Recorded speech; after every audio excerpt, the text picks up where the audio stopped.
Hey guys, Kyle the Death Knight of Anime here, bringing you my review of Eden Zero Chapter 30. And it's, I guess in a way, it could be considered a bit of an early review because, yeah, I'm not gonna lie, I was basically out, I was recently out, I was basically out making, I was out and doing some shopping, so I, so the, so basically and I decided to I decided to, in order to check the Manga Rock app after I got home, and I was a little surprised to see that, that basically the Eden Zero chapter was out today, which again I wasn't expecting because usually a lot of the Eden Zero chapters they pretty much get from basically my experience they've always been updated on Wednesday, but here it was updated like on it was actually updated a bit of a day early. So yeah, I guess it can, but yeah, I guess I can count it as a bit of a but yeah, I guess I can count it as a bit of a blessing that I won't have to do a review,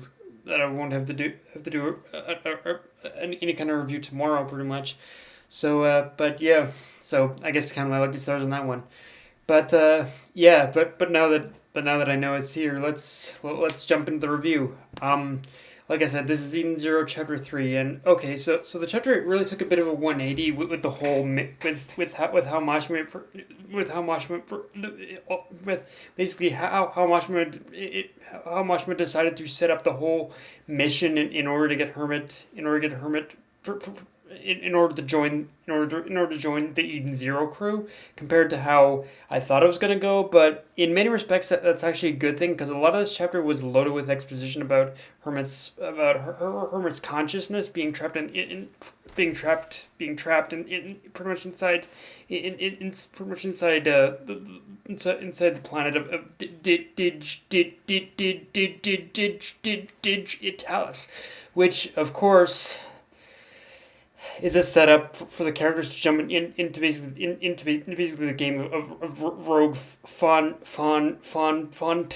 Tasia, and of course end up saving her. But I also gotta I also but aside from setting up the whole game aspect of it, I also feel that this chapter also gave us a lot more insight into how machines and androids work in this world. Like this chapter in itself, it was very exposition heavy, but the thing about all that exposition is basically that it did give us a lot of a lot of information in order to sink our teeth into it, in exactly how machines and androids and robots and just kind of work in this world.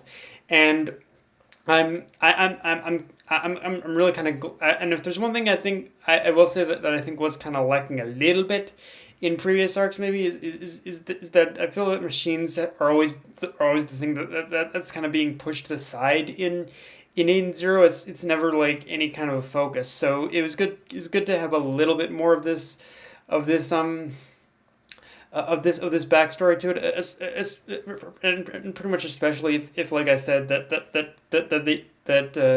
basically all the Starshines are going to be machines themselves. So yeah, I do like how we got just a little bit of that as well. Now, in terms of the whole in terms of the whole in terms of the whole rogue in terms of the whole stuff with the game, like in terms of the whole stuff with basically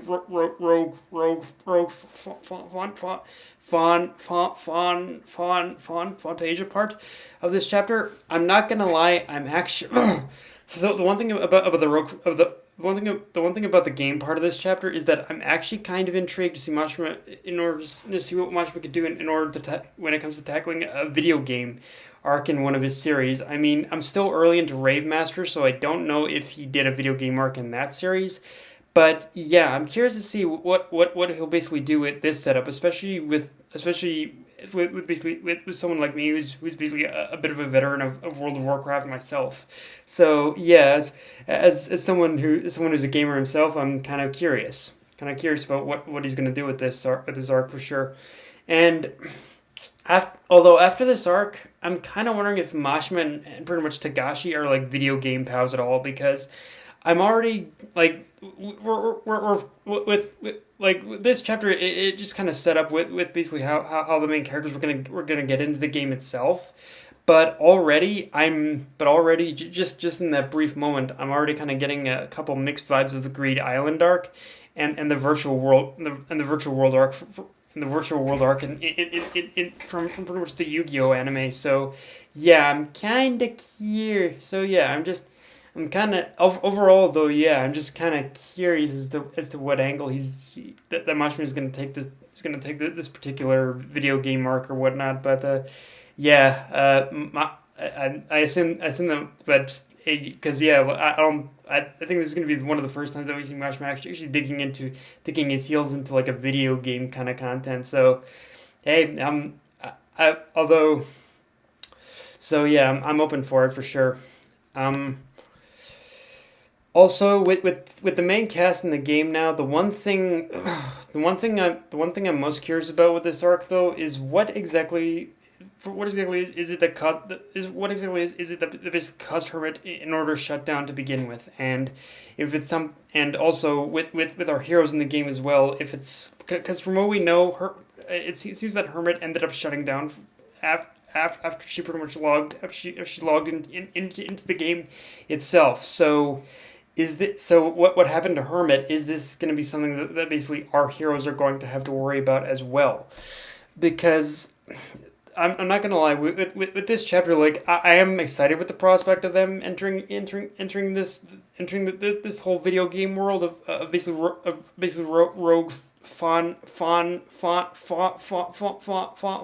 Fantasia, but at the same time, I'm at the same time that I'm definitely feeling a bit of unease. There is a feeling of unease I'm getting of what's gonna happen to pretty much all of our heroes inside this game, because although I'm not sure what it is, like the best I can kind of the best I can tell you guys is that it gives me a bit of that death game vibes of SAO. Although before anyone gets on me, I'd argue that even Mashima, for basically as hit and miss as his storytelling is, even he could do something as better as basically as what SAO did if a death game setup is what he's going for. But yeah, there's a bit of unease I'm feeling about this whole them diving into this whole video game for sure, and what exactly happened to Hermit too. So yeah, I guess we'll just have to wait and see as to what happens. But yeah, I've got a very bad feeling about this. That's basically all I know.